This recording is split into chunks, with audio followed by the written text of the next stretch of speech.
Hello everyone and welcome to BRICS Briefs.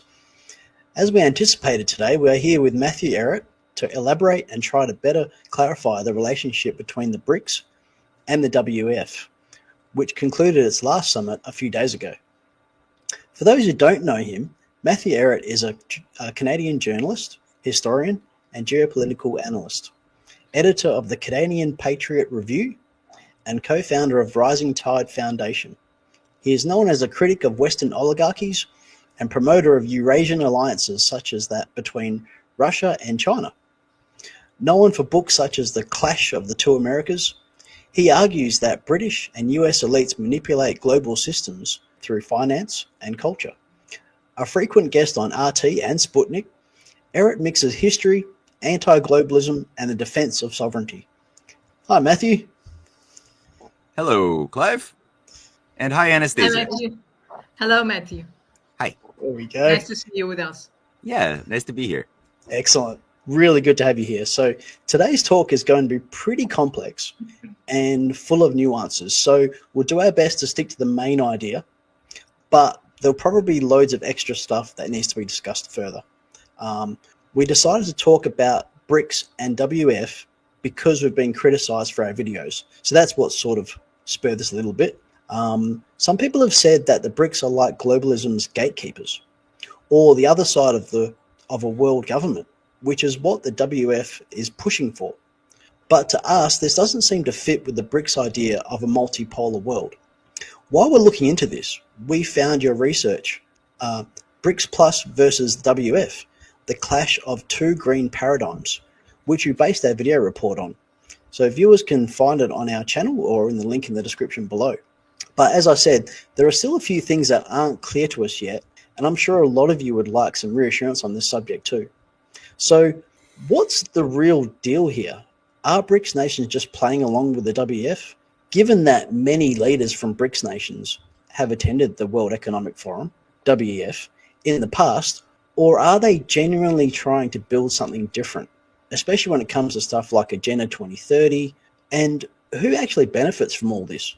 That's a very good starting point. I think that I understand why many people have become somewhat cynical and jaded when they look at some of the common patterns as far as associations with internationalist organizations, globalist organizations such as the World Economic Forum, that we see in both a presence of the Chinese, of the Indians, of every country pretty much, Russia, as well as Western officials. We see language which often sounds similar, a sort of a paying of adherence to sustainable development goals, which I'm sure we'll talk about today. Other language like global cooperation comes up a lot in the diplomatic language.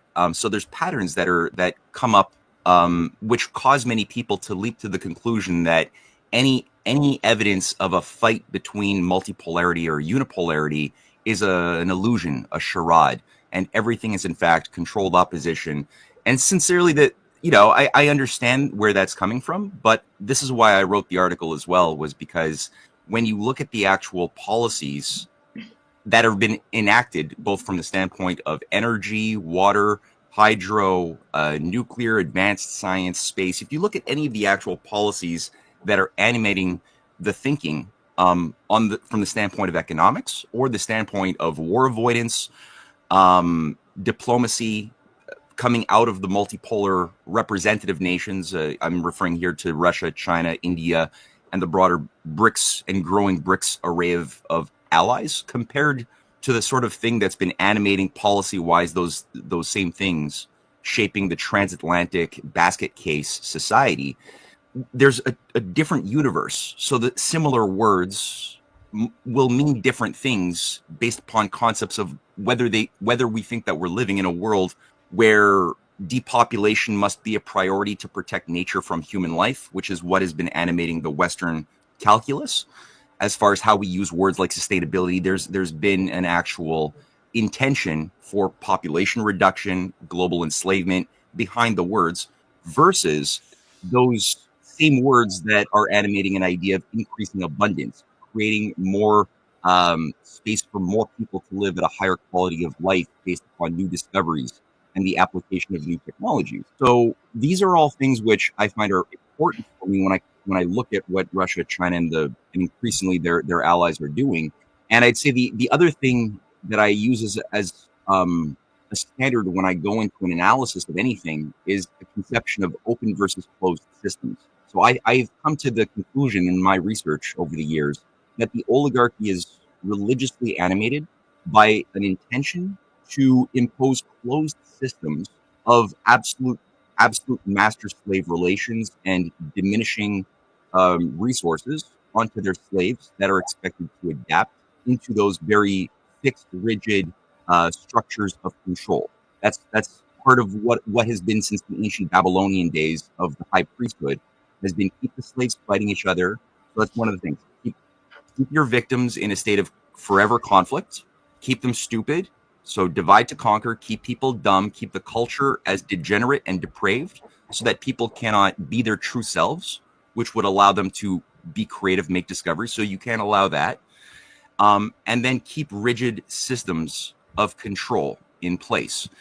Whereas I don't see those same principles operational when I look at the policies that have pulled so many out of poverty through China's efforts that have pulled 1 billion out of poverty, and the general push towards war avoidance, instead of divide to conquer, improving technology as well as education.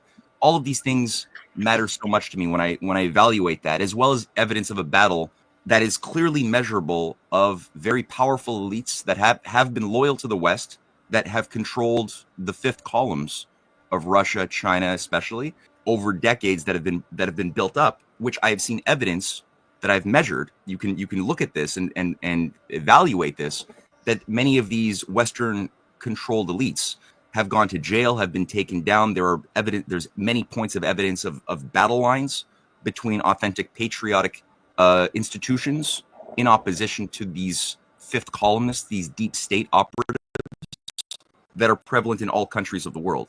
So those are all things that I use when I'm trying to come up with my assessment of is the multipolar alliance fake, or is it a legitimate fight? And I think it is legitimate.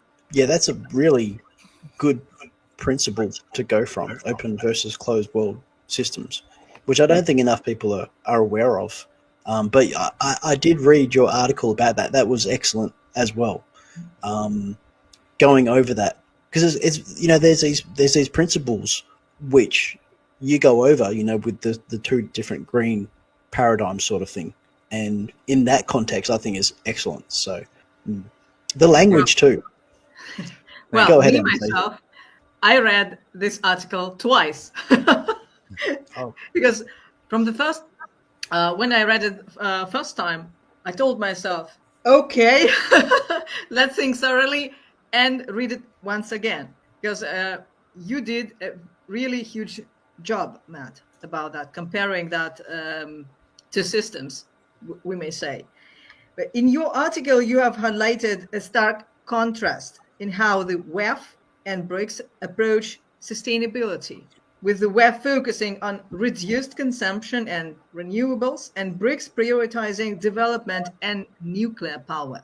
Could you elaborate on how these differing approaches impact the practical implementation of so-called sustainable development, and what this means for their future of global energy? Yes, no, I absolutely. That was sort of the beginning thrust of my article, and as well as several books I've written.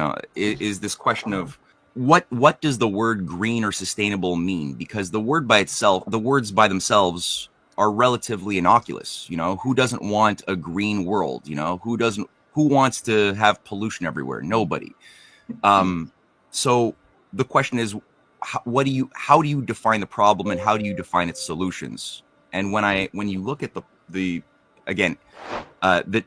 Chinese approach is a great example of people who say a lot about sustainability and green, but when they talk about it, they're looking at greening deserts. The biggest water diversion projects in history are being done currently by China, which has taken the water runoff from the flood regions of the south, where there's periodic flooding for thousands of years, and diverting that into the north, where there's a lot of arid, dry. The Gobi Desert is a major dry area, and they lack water. So you have now an idea of greening deserts. The idea also of, for example, when I look at China's solar panel policy, they have a lot of solar panels. Yes, they do. But they don't have the same problems we do in the West, which is that they reserve the energy used by the solar that accumulated and created by the photovoltaic cells for simply residential use, which is fine. You can have solar panel energy for residential uses. You cannot have that sustain heavy industry or transportation networks, high-speed rail networks, which require a lot of energy. It's impossible. It's absurd. You cannot do it.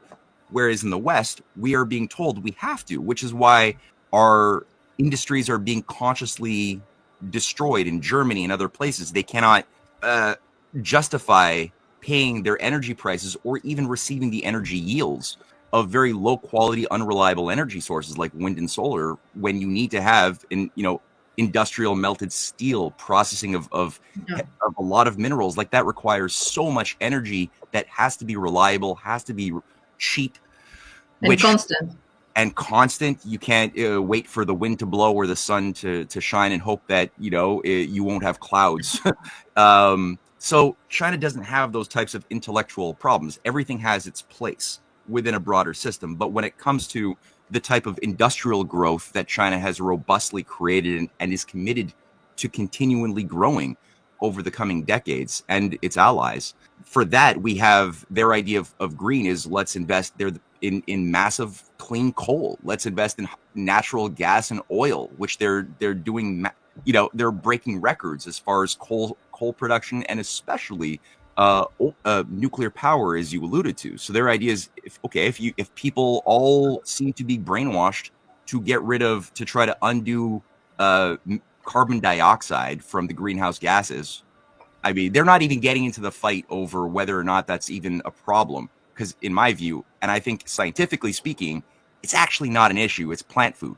Plants like carbon dioxide. But rather than get into that, because it's become a bit of a religious cult of the West, this idea that we have to fight CO2 to stop global warming. It's a religion now. It's more than something logical. But instead of debating all of the details, their approach is, well, okay, if you want to get rid of CO2, let's build nuclear power. Let's invest in third and fourth generation nuclear reactors, pebble bed reactors, which they have done. They're the only nation that has operational fourth generation pebble bed gas cooled reactors that can produce more fuel than they started off with. They're the only nation to have an operational thorium reactor, utilizing thorium, which we should all have. It's much more abundant. Yeah, meltdown proof. They're doing it, showing us that every nation should do that. So, and I would say, Russia and China together represent something like, with India, 76% or so of the world nuclear builds that are happening. In the West, we were told that we're not allowed to have that because it gives us too much abundant, reliable, powerful, quality, cheap energy, which is what people like Maurice Strong and the higher oligarchs that created the World Economic Forum have been trying to withhold, because they don't want to give their victims the opportunity to create a real abundance, which would justify not having depopulation. So, these are really, really important things to me when they use words like green, or they use words like sustainability. It's a different thing. And the last thing I'll say on this point, which I began the essay with in reference that you've made, is that when we came in 2009 very close to accepting a green world government under the COP14 climate agreements that were being enforced by Obama at the time, Sarkozy, Merkel, and others, we're all celebrating the idea that finally we would get legally binding climate quotas to shut down world carbon dioxide and be enforced by world governing mechanisms that every nation would finally agree upon. And it was coming at a time of an economic crisis, as well as systemic breakdown that could have possibly have been the thing that would have shut down the world economy in 2008 and 9. There was, a variety of there was a pandemic that was created as well, the H1N1 thing that was also designed to see how people would react psychologically. And fortunately, that all of those promised agreements for world governing green mechanisms were sabotaged by specifically the delegations of China and India, as well as some African nations who locked themselves in a room and didn't come out. And they were told by the Chinese government, do not participate in these proceedings. And they didn't. And it became a giant embarrassment for those like Obama and others who promoted the idea that this was going to be the biggest thing in the world.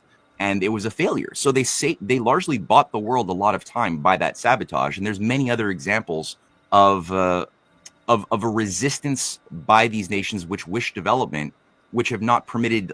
They'll often allow a treaty to be signed that has no legally binding effects. So at various COP 21, COP 24, COP 27, there's going to be some text that everybody will agree as words they will write, but it's words. The creation of legally enforcing mechanisms has always been sabotaged by China, often by Russia, usually also India participating and saying, no, we'll put the words on paper, but we're not going to actually allow for the creation of anything that can do it, that can enforce that.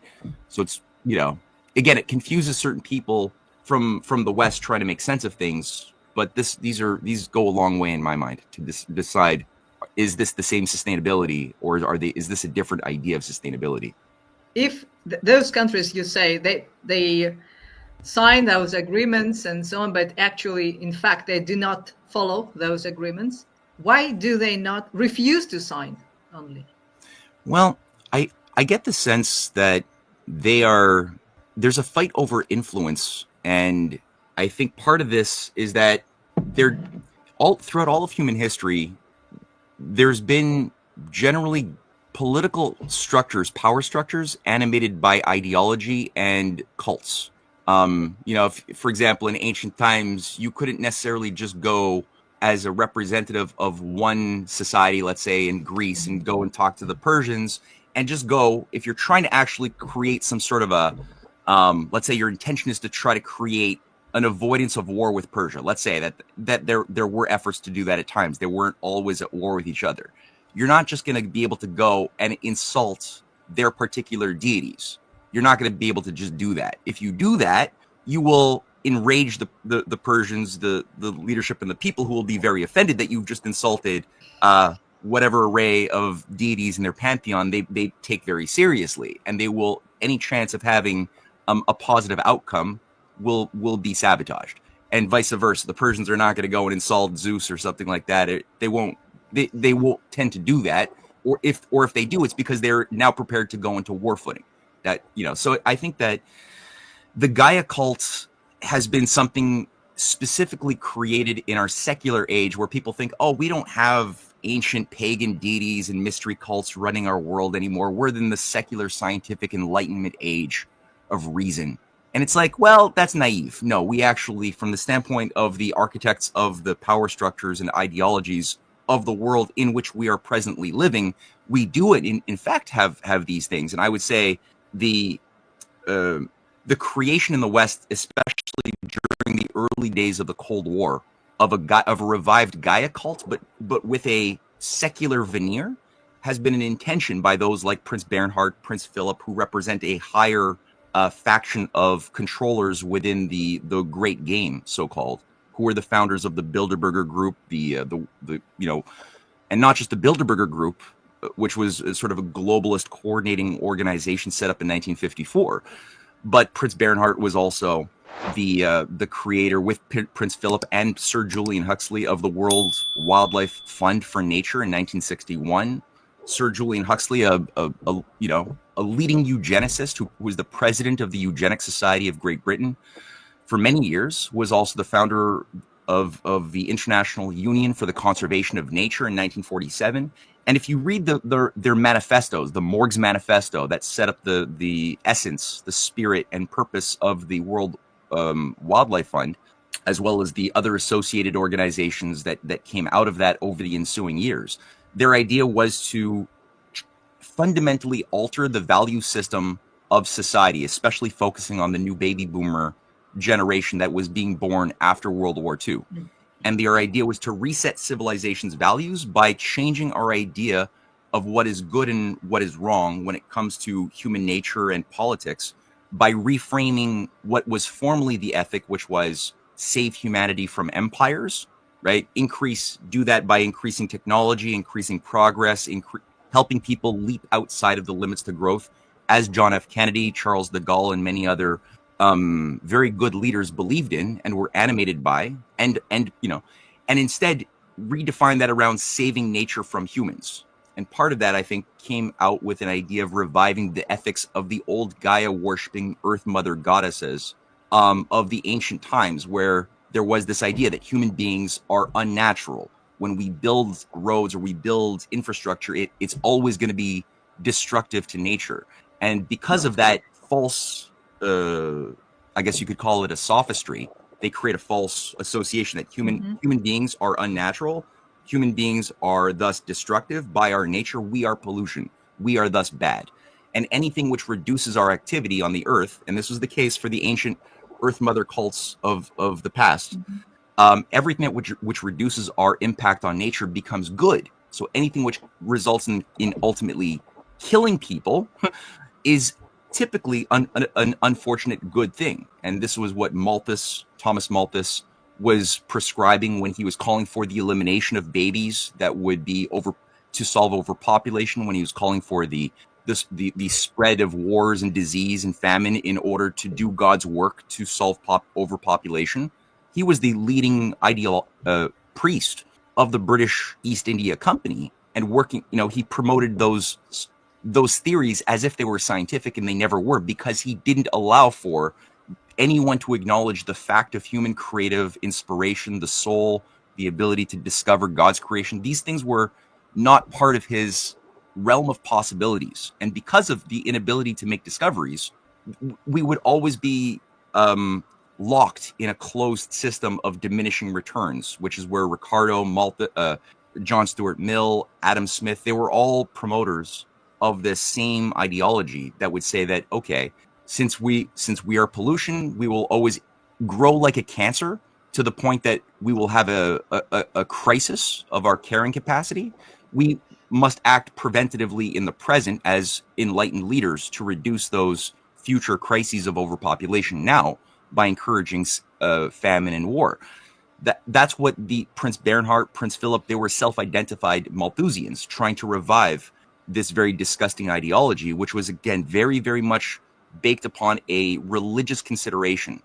So I think that it's so out of control, and there's several generations of brainwashing that is baked into the political class, who are not intrinsically bad people, but they have been brainwashed by a cult ideology, and it is beyond logic. It goes beyond that. So I think absolutely beyond logic. Sorry for interrupting you. No. Last year, COP28, if I'm not mistaken, was held in Dubai. And green energy head of that commission was one of the princes of Dubai, the country who is pumping nonstop every day. Yes. No, it's a bit of a joke. It was ridiculous when you see the same person appearing in 2 hours difference in one committee talking about green energy, and after 2 hours he goes to another show and telling people that that oil is very useful for the nation, I don't know, it's okay, but you are the head of the Green Committee. Yes, I think it was. I laughed as well when I saw that, and like the UAE currently, they've joined the BRICS. They've embraced a different type of paradigm from the one that was expected of them for the past decades, which was, along with other oil-rich countries, they were expected to be resource extracting nations only that would be used as proxies, dependent upon Western political and financial powerhouses for their military defense, for their finished goods that they would have to import from typically Western dominated power structures. And they've since begun to reject that by saying, no, they wish to have full spectrum economies for the first time that allows for manufacturing, factories. And they find themselves, having to play ball with people who are religiously committed to these Green New Deal programs, and they're having to use language, make certain accommodations, but at the same time, they're massively increasing oil, natural gas. And again, I think of it in that standpoint, that they're dealing with the believers of certain deities that maybe don't have names like, Zeus or Jupiter or whatever, but they are still deities nonetheless of anthropogenic climate change models and stopping global warming and these things. So that's all it is. I see it as diplomacy in that sense, but in terms of the reality, they're massively embracing oil, natural gas, and other things that are supposedly really bad and off limits. Yeah, actually, it's interesting, Matt, what you've just gone over. For example, we do hear that narrative a lot in the popular, in the alternative media, and also in the mainstream, of like China's building lots of power plants and the West is not allowed to. But as you just said, they're building clean coal power plants where before they didn't have. They had dirty coal power plants. And also in China and underdeveloped countries, they had an issue with local pollution. So it's a real issue. Yeah. This is very interesting. I mean, this sort of detail where you're pulling this apart and differentiating is really valuable, I think. But I've got a prepared, we've got some prepared questions. But you've covered a little bit of this, so let me read it, and then I'll, and you strike what you want to. So, you've detailed the differences in energy policies between the West, which has stagnated in nuclear development, which is a big issue, and BRICS nations that are investing heavily in nuclear energy. So could you please explain the historical context behind the West shift away from nuclear power and how it is linked to the philosophy of limits to growth? So you did touch on this a little bit. How does this contrast with the BRICS approach to economic development and energy independence? Yep. Well, the growth of nuclear power was an unexpectedly spectacular revolution in energy at the outcome of World War II, and it was something which, especially for the civilian application of nuclear energy, was something which created an immense amount of growth power, growth capability for our agro-industrial civilization. We saw that I think now, for example, in Canada as well as in the U.S., it's approximately 20% or a little less than 20% of the overall energy basket comes from nuclear. I'm not too sure about the proportions for Europe necessarily, but in the case of Canada and the United States, we've built hardly anything in over 40 years. So there was a decision made back in the 1970s with the Trilateral Commission takeover of the United States, of the revival of the neo-Malthusian high priests that took control of the levers of power. It wasn't just foreign policy and domestic policy alone that was affected on an economic front. The energy policy was a high priority to create a moratorium on the development of nuclear power, especially next generation nuclear power, the closing of the nuclear fuel cycle, which we were very close to in the 1970s, which would have involved reprocessing nuclear spent fuel instead of simply burying it. So the technology has been available, but the means to actually fulfill that technology, to make it practicable on a commercial level, was sabotaged by these Trilateral Commission ideologues who wished to instead rule the world based on a logic of geopolitics, a science of scarcity, and the keeping of society locked in forever to an addiction to simply coal and oil, because those things were generally monopolized by things like the Seven Sisters, the major oil cartels, Royal Dutch Shell, Chevron, many of those companies having a major influence, or being influenced by, I should say, the Bilderberger Group. So to the degree that they could do that, which was affected by people like George Shultz, Henry Kissinger, Zbigniew Brzezinski, who were all Trilateral Commission members in the 70s under Gerald Ford, Carter, and onward, you could then control the levers of war. You could initiate increasingly oil wars between neighbors. You could do things that would involve keeping people in a state of very reduced capability mentally as well as physically what you could do. Whereas if you had a full-blown nuclear policy, as Zulfikar, the Prime Minister of Pakistan, was trying to do to create a nuclear renaissance of Pakistan in the 70s.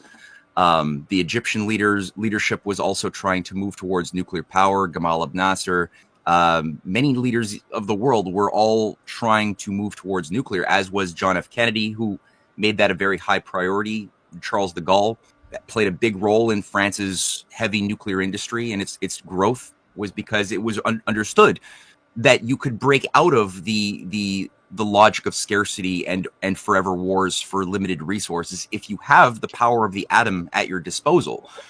And so you could read the writings of Maurice Strong, who oversaw the nuclear moratorium when he was managing Petro-Canada in the 1970s and 80s. He was the head of Ontario Hydro, which was where most of Canada's nuclear power is located. He found himself an anti-nuclear ideologue, the founder of the modern Green New Deal, a co-founder of Davos. That Maurice Strong was in charge of Canada's nuclear policy for several years, where he sabotaged and tried to shut it all down. The same thing was happening with his counterparts in the US, like James Schlesinger, the energy secretary, who forced a complete nuclear moratorium in the US after 1980 or 81. So the idea was to always create an excuse to have society self-implode. And that's a big deal. Whereas, again, you look at, I alluded to this, China, Russia, India, they are carrying the vast majority of the new nuclear builds that have been done in the last 30 years, but also that are being built currently under construction and that are planned for the ensuing decades.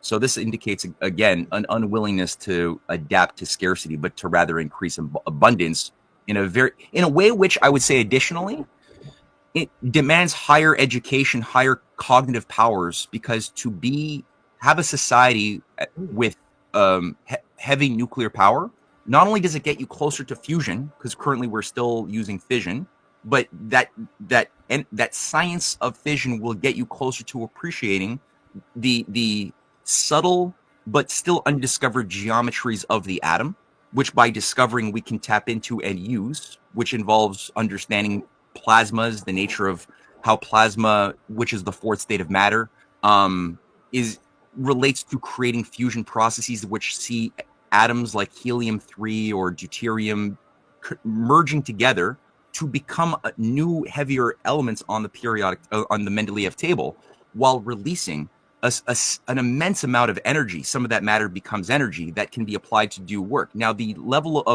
of knowledge that is needed for a society that is utilizing those technologies is of a extremely high magnitude. High intellectual powers must be available in your education system, in your culture in general, which you don't need to have if you're a society which is addicted to solar panels, which requires literally, for maintenance once they're built, the mindset of people who have the knowledge of a squeegee, who just go out into the desert to squeegee the photovoltaic cells, which requires no knowledge.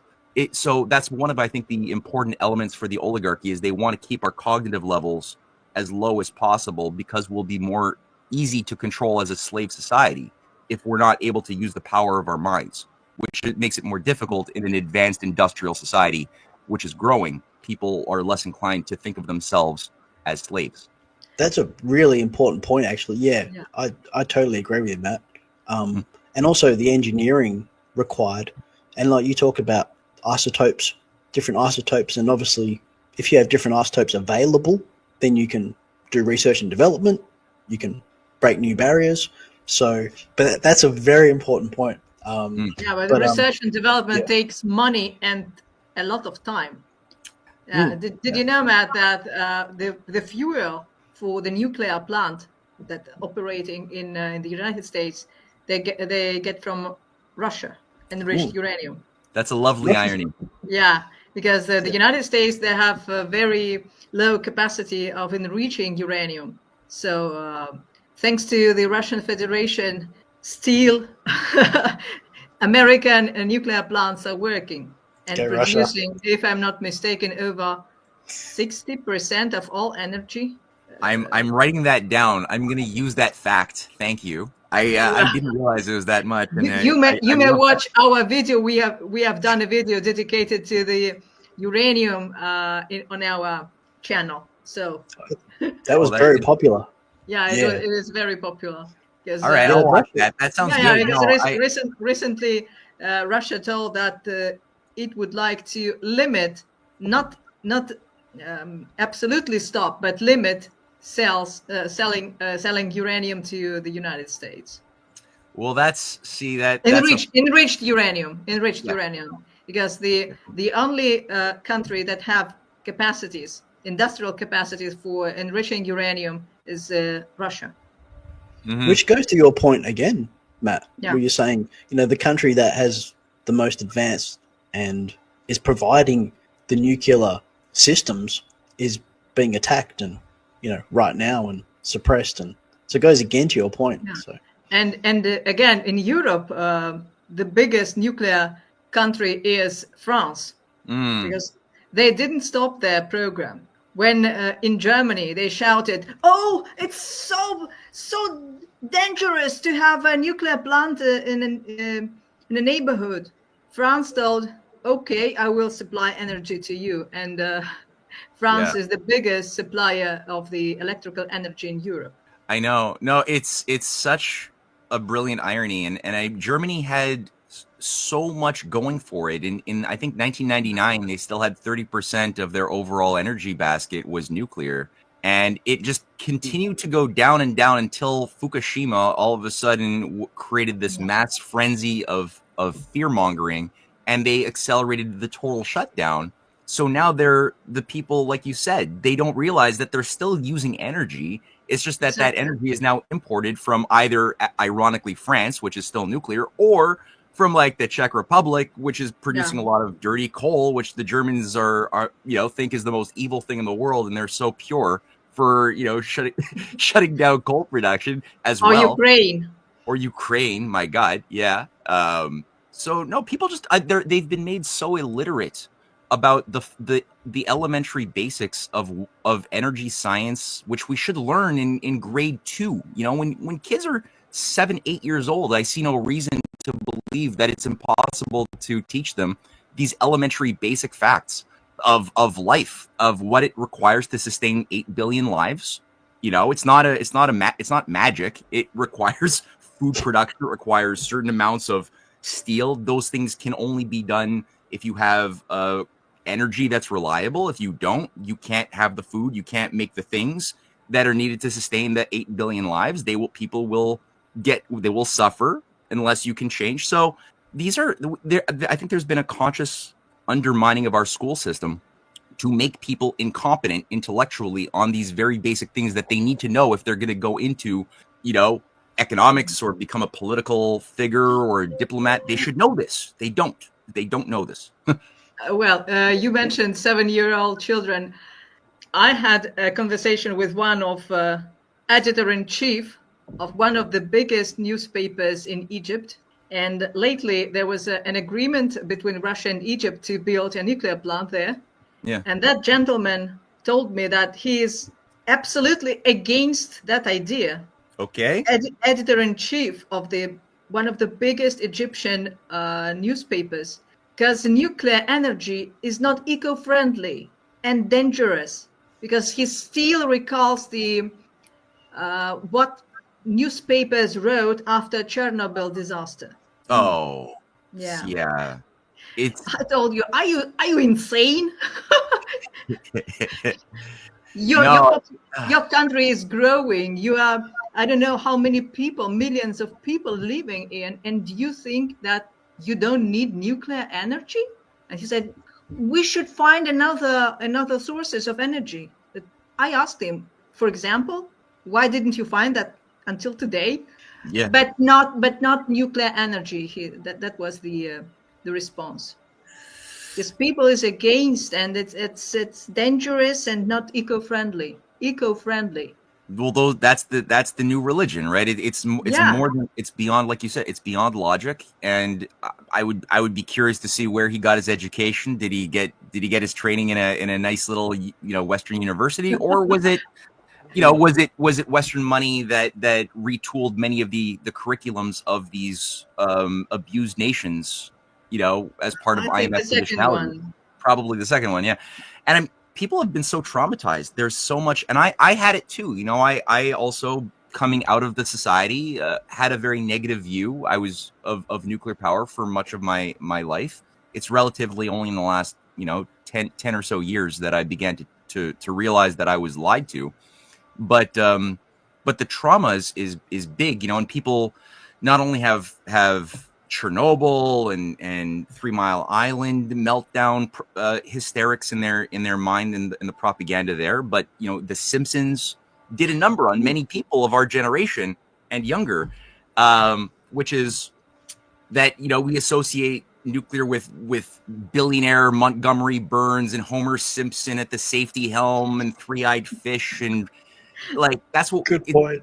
Yeah, it has an effect on our psyche as culturally speaking. But when you look at things like Chernobyl, I mean, whether or not that was sabotage, and I've seen some arguments that have shown that might have been sabotage, or at the very least incompetence that could have easily been avoided because they were using obsolete technologies from the 1950s that were very foreseeably dangerous. They skipped certain safety protocols, and when you're sloppy with a lot of power, you create very big danger. So the moral lesson isn't, including with Fukushima too, right? Like the reactors that failed after the tsunami hit, and it was a tsunami that killed these thousands of 20,000 people or 30,000 people. It was the tsunami, but most people in the West led to think that they died because of a nuclear meltdown. That's what they think. But it's like those 6 reactors that melted, that actually had the problems, were obsolete. They were outdated technologies, and the reactors that withstood the tsunami's effect, there were many reactors that were perfectly okay. They were the ones that were upgraded with modern tech that were not from the early 60s. And so the moral lesson should be, using power comes with responsibility. Don't skip steps. Don't do it just for profit. Do it for the right reasons and do it well. Don't cancel the technology and say that because fire caused my village a house fire, I should ban fire. Just stop the arsonists who are going around lighting fires. That's the lesson. Don't ban fire. And that's what the oligarchy has gotten us to do. They've gotten us to think that fire is the enemy. Right? Yeah, it's a sick joke. Okay, let's come back to your article, Matt, because there is another point that caught my attention too.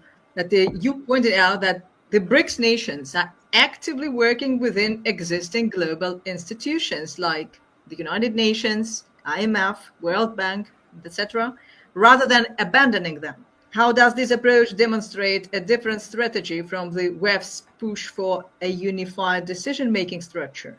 And what are the potential long-term implications of this strategy for the global balance of power? Great question. Yeah, it's an influence game. It's a fight over who can influence. And I think that China and the broader BRICS leadership around Lavrov and friends, they're working very hard to influence these agencies towards effects which will be beneficial to sovereign nation states. And part of that, I think, comes from an appreciation of the purpose of the UN to begin with. Because originally, when the United Nations was created in 1945, it was created as a basis for dialogue, but also the defense of sovereign nation states, which if people read the charter of the UN, Article 1 and Article 2, clearly enshrine the institution of the sovereign nation state as sacred. It's the essential, unnegotiable quality of the UN, is a respect for sovereign nation states as the basis of all decision making. Also, within the early articles of the charter is an abandonment of militarism, of invading by force, like one country into another. That's absolutely verboten. And I think any society fit morally to survive must abide by, especially that principle. which has been at the heart of all of the wars in all of civilization's history, is getting neighbors to fight each other, right? And so these things have Trojan horses. After Franklin Roosevelt died, and Roosevelt had a certain idea for a Russia, China, U.S. Industrial alliance that would force Britain to be dragged along into an anti-imperial new type of architecture after World War II, based upon mutual cooperation around large-scale projects, the internationalization of the New Deal, which involved building thousands of major infrastructure projects in the United States, the rural electrification program that transformed the Tennessee Valley area of the backwater south of the United States within 15 years into an industrial hub of aerospace that erased illiteracy, which was 85% in 1931, and created a situation of 93% illiteracy by 1950. That was something studied by Pan-African leaders like Kwame Nkrumah, leaders of nations that had been abused by centuries of imperialism, studied in America to see how they did it. How did Franklin Roosevelt carry out a battle with the Wall Street banks, with the City of London bankers, who all at different times had tried to get a one world government in 1933, again in 1939.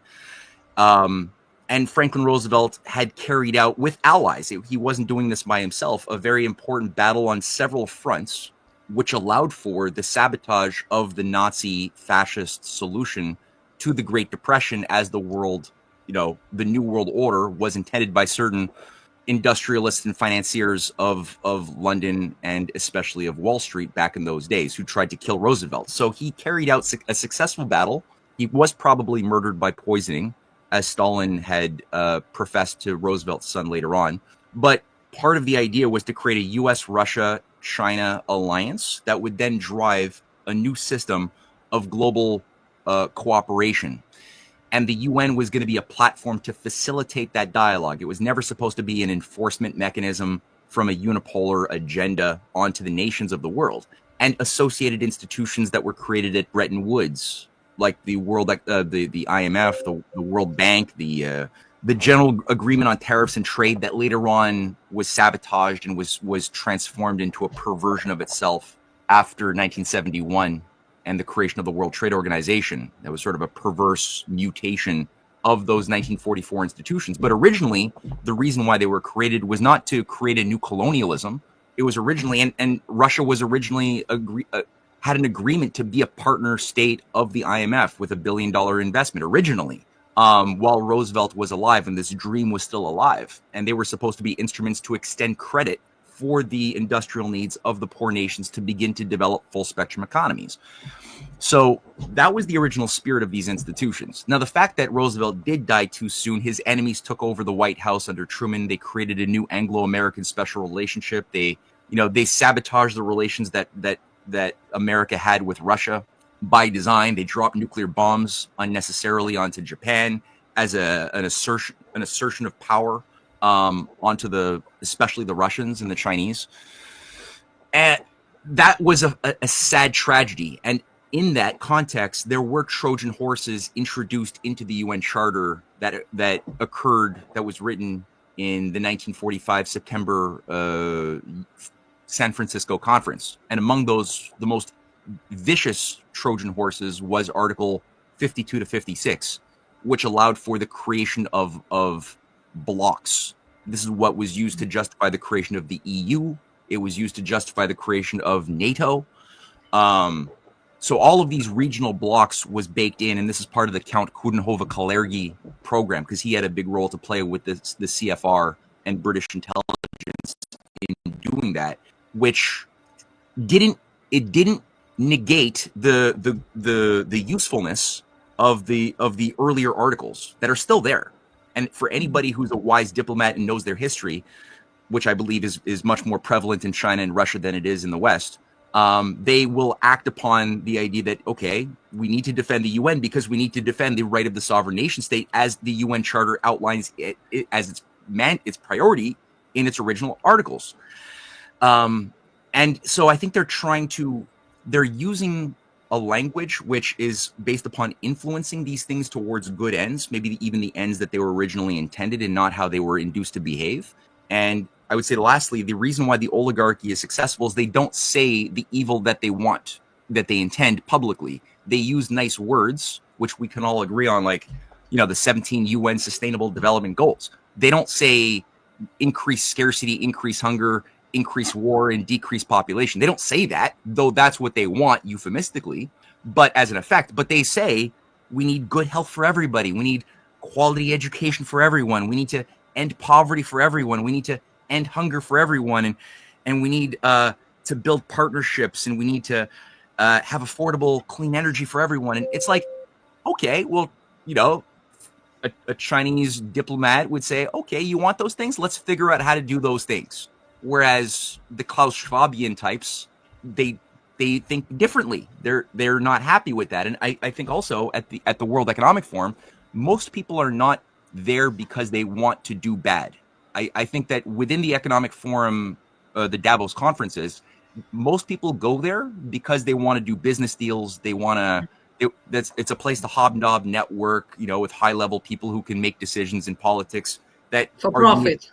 For profit. Then within that, there are subgroups, inner clubs, where there are a few who do know what the real game is, and they're vicious, and they know that everything else is an illusion. But I think when you have the presence of people going there, whether it's Trump or whether it's the Russians or the Chinese, oftentimes more often than not, they're just trying to make business deals because they know that it's going to be harder to create war if you have economic relations. And business is a type of diplomacy. If you have strong business contacts, it is a way of having influence to avoid wars if that's your intention. And wars are bad for business.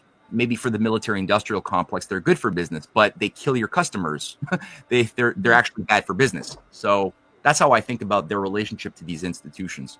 No, that's great. We've got about 5 minutes left, Matt. So I don't want to cut short because that your detail and your explaining is really valuable. But we try to limit the time. So I'm going to skip the last question, and I'll just ask you. We do have a lot more that we'd love to ask you.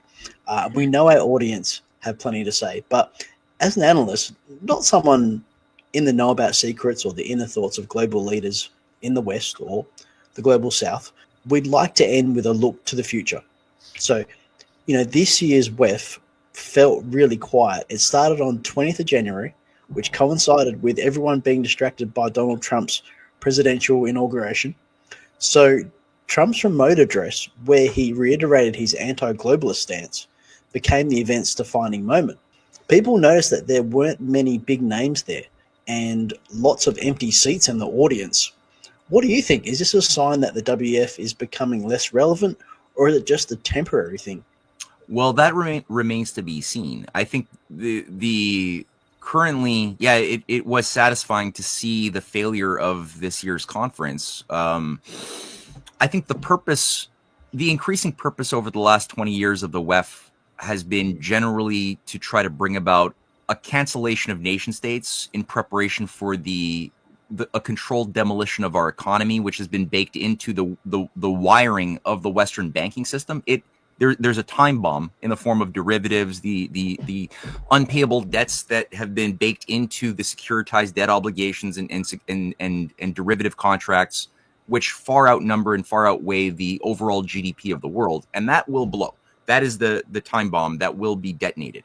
So part of the World Economic Forum's mandate increasingly became from the top, not everybody, like I said, who participates, but from the top, increasingly an organization that was designed to prepare the ground for the new captured system that would be brought online after a period of calamity.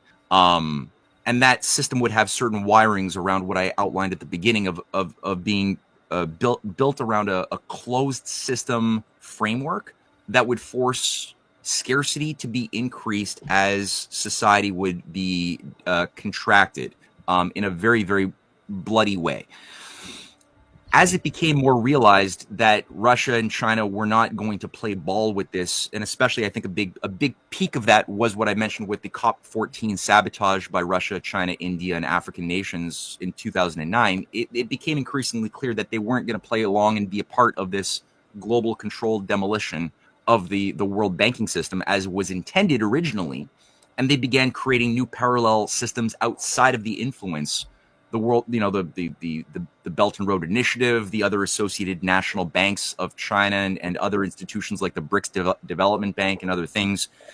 They started creating new institutions that would help them survive and build up a viable real economy that would float while the rest of the world was tanking. And so if that couldn't be sabotaged, which they've been trying to sabotage that for the past 13, 14 years now, if that couldn't be sabotaged, then the whole game plan would break down. They couldn't just pull the plug on the Western system while this was still alive. So I think now they've come to the realization that they need to do something different. The Davos plan, as it was known, is no longer sort of on the front burner. And I think that there is an effort to try to undo the damage of the past 50 years of deindustrialization and consumer societyism, which has resulted in a lot of mediocrity and incompetence in the West culturally and economically. They're trying to now undo that and reverse it by going back to a pro-industrial policy to try to revive our lost industries that we've destroyed over 50 years of globalization. They're trying to, I don't know if it's possible, but I think that part of it, that unshackling of the chains that have been put onto creative progress, they have to unshackle it only not because they want progress, but only because they want to beat Russia, China, and other nations. So part of that involves a bit of a risky thing. We saw this is what I call the Churchill reflex, the Churchill reflex in World War II, where Churchill had to unleash Britain's control over its colonies, Australia, Canada, which were not allowed to have heavy industry under the British Empire. But in order to stop Hitler at a certain point and to abort that program, they had to, unfortunately, allow a limited array of technological progress in their colonies to save them from the Frankenstein monster that they had created. And I think they have a similar situation today where they're unleashing that in the United States. And there's a space now for patriots who are authentic, including in Europe, to go into that space to fight to make sure that pro-growth, pro-industrial policy is legitimate and in the defense of the nations of the real sovereign nation states and the people.